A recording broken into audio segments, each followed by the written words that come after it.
let's talk about how some cults killed themselves. Specifically, this last one.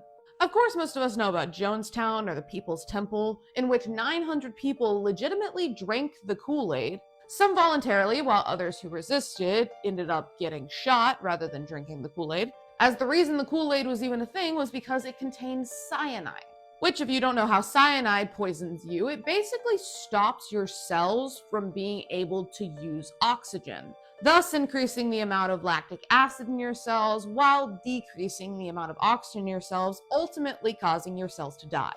Then, of course, we have the Order of the Solar Temple, all the way in Switzerland, which is a cult that murdered around 53 of their members in 1994 through various ways.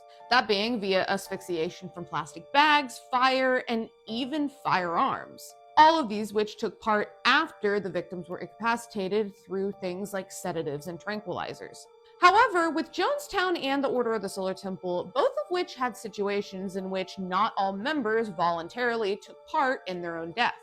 Which leads us to a very interesting cult in which all of the suicides that took place were fully voluntary. That cult being Heaven's Gate. As in 1997, 39 bodies of Heaven's Gate members were found in their beds in the same tracksuit and Nike shoes with their faces covered. The weapon of their own demise being a medication called phenobarbital.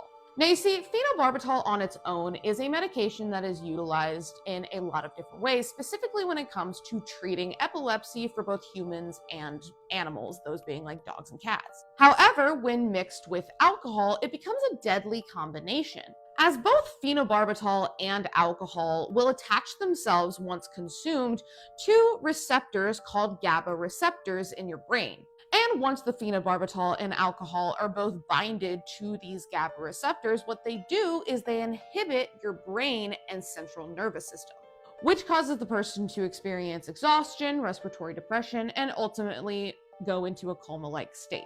However, these cult members weren't scientists, so how did they know how to do this? Well, they were given instructions, and those instructions read, quote, "Drink the vodka, eat a few teaspoons of pudding or applesauce, stir in powder, and eat quickly." Then it continues, "Drink some more of the vodka medicine and lay back and relax. After breathing has slowed down, use plastic bag to be sure."